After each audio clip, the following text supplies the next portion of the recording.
welcome back to my channel. If you are new here, my name is Sarah, and today is going to be the very first day of the What's for Dinner collab. So I'm really excited to start this week off. It's going to run Monday through Friday, and every day there's going to be different videos going into a playlist that are all going to be awesome dinner inspiration for you. Different recipes that are easy, affordable, enjoyable. So it's going to be a lot of fun.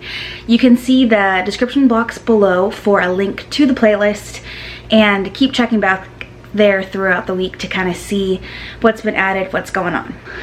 So today I'm going to be doing enchiladas. That is like my go-to, just one of my recipes that I've been making forever that has always been a hit in my house. So I thought that was like a really obvious good one to start with for you guys. So this recipe is pretty simple. I'm gonna first show you everything you need for the recipe, and I'm actually starting this pretty early in the day. It is not dinner time, it's like 1:30, but sometimes if I have some time while my son's napping, I'll make the chicken ahead of time because you can just throw it together then and pop it in the oven later on in the day if you need to. So I'll talk you through all of that, but first let's see everything you need. And just to let you know, I did calculate it.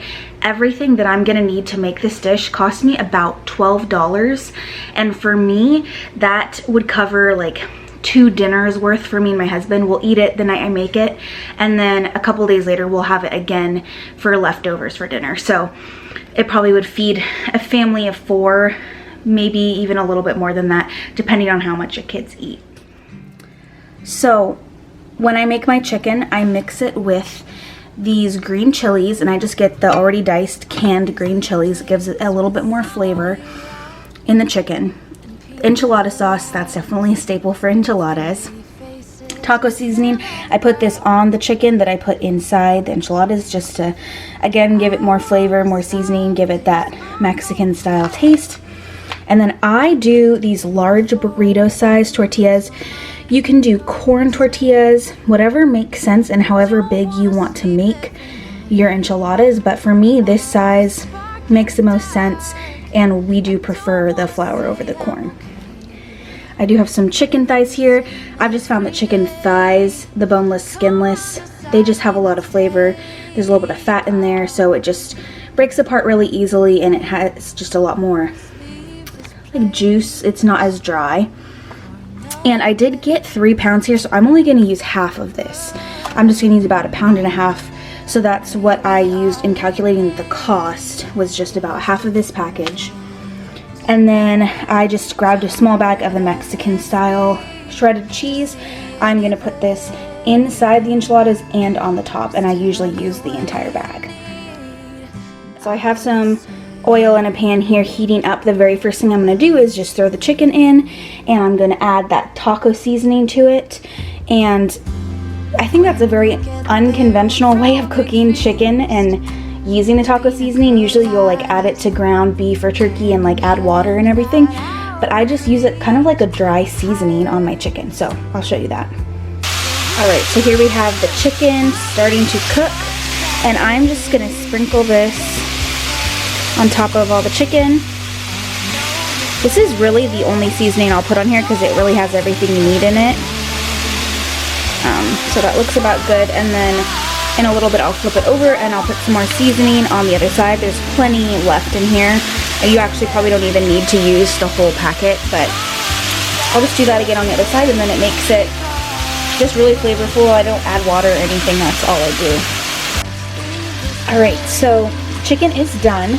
What I'm gonna do now is just shred this up, cut it into really small pieces, and then I'm gonna throw it into this bowl, and I'm gonna add the green chilies and just mix it all together, and then I can throw it in the fridge and keep it there until I'm ready to fully assemble the enchiladas later.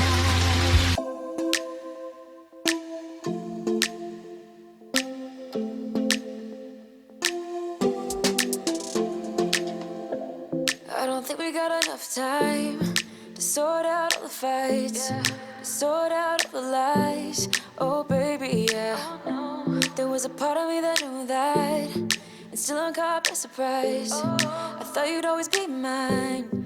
Oh yeah. I guess our dreams fell asleep. There's no passion in the comatose. Baby going down, down, down, down, down.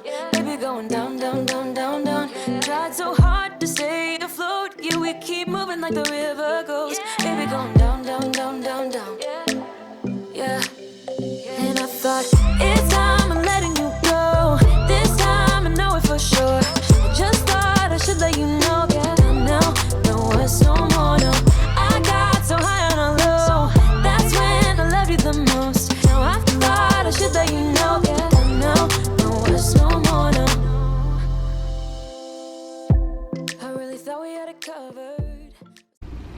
All right, so now we have all of our chicken. It looks really flavorful, really juicy, looks awesome. And then we have our chilies. So if you want your chicken mixture to be not as runny, you could drain the chilies, but I like the juice. I like the flavor that it adds to the chicken, almost like a green verde salsa. So I'm just gonna add this whole can to the chicken, mix it all up, and then it's gonna sit in those juices and taste really awesome when it comes time to put the enchiladas together.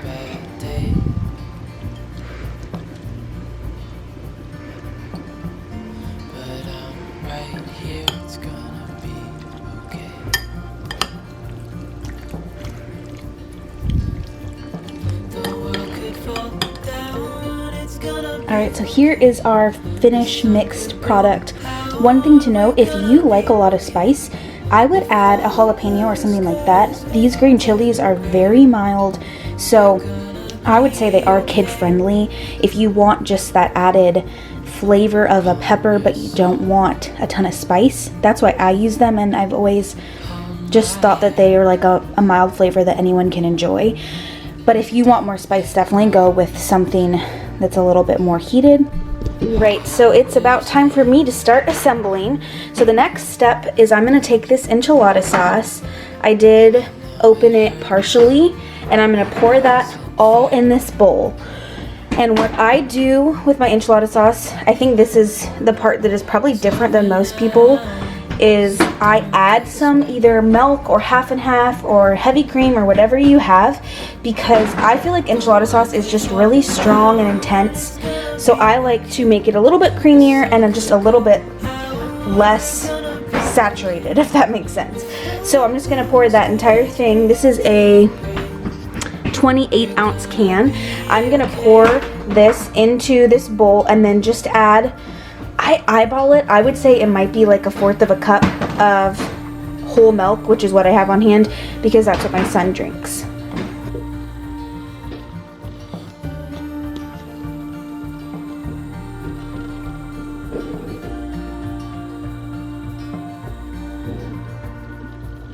The world could fall down, it's gonna be okay. The sun could go out, we're gonna be okay. If all the blue skies fade to gray, we're gonna be okay.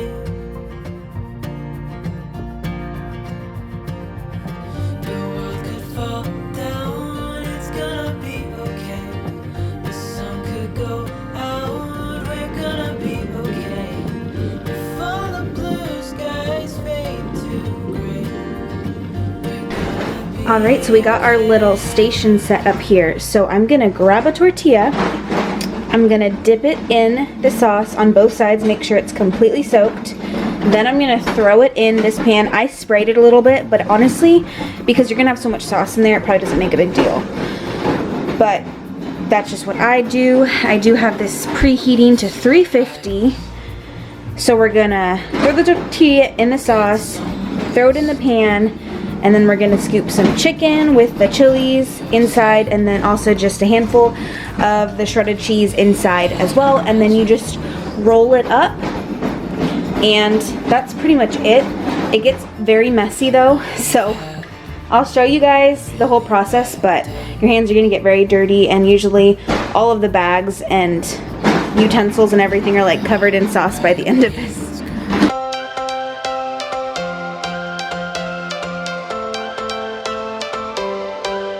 Every change has a reason.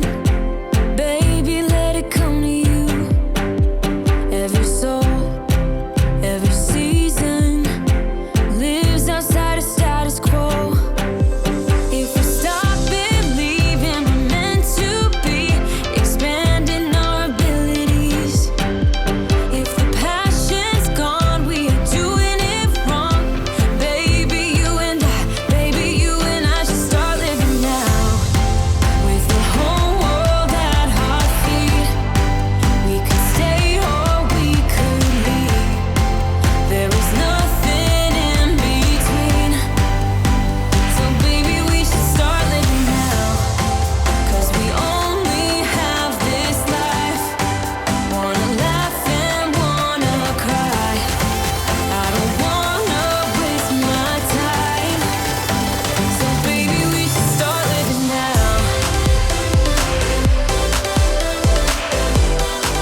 My son's hanging out with me. He's very busy right now. He has some 7 Dwarves dolls and he's throwing them all over the place, so I'm sure you'll hear that a little bit in the background. But this is where we are. So we have all of them laid out. So there's 6 of them. Honestly, when I'm eating these, I usually just have 1. My husband will have 2. So this is definitely like 2 meals for us. Hey. Almost done, buddy. So we have some cheese left, and I'm going to put some on the top. We have some sauce left, a couple, 2 tortillas left, and a little bit of chicken left. So if you want, you could put the leftover chicken and peppers or chilies on top. I usually just do that just because might as well use up all the chicken. And then I definitely throw a lot more cheese on top, and then I pour some more sauce over the top too. The reason I do that is because you don't want the ends or really any part of it to be getting dried out. So it's nice to just have a ton of sauce, like more sauce than you would think you would need, because when it cooks, it's definitely gonna dry out. Alright, so added some extra sauce and the cheese, and this is what it looks like when it's ready to be thrown in the oven. And I would say probably keep it in the oven for like 20 minutes maybe. Honestly, all you're doing is melting the cheese and making the sauce a little bit thicker when it cooks. So you can kind of just eyeball it and take it out whenever you want because everything's already cooked inside. Alright, so here's our finished product out of the oven. I did put a little bit of the chicken on the top that I have left over. And you can see the cheese is definitely melty. The sauce is a little bit like thicker and like soaked into the tortilla pretty good. So this looks pretty good. I usually will serve this with some sour cream, and then I like shredded lettuce with it. I think that's what restaurants typically do too, but I just like the mix of like a little bit of something that tastes fresh with it. So that's what I'm gonna serve it with today. But if you wanted to do like green onions on top or olives or something like that, that's awesome too. But I'm just gonna plate this up and then I'll show you guys, and that's pretty much it. Come with me. I'm gonna get this party lit. Come with me. Let's do something where we... Alright guys, this is gonna conclude this video. I really appreciate you guys watching this enchilada recipe, and please go down to the description box, check out the playlist of all of the amazing dinners from all different women across YouTube that are gonna be coming together to create a What's for Dinner playlist. There's gonna be videos going up all week through Friday, so definitely check that out, and I will see you in the next one. Just in case you change your mind.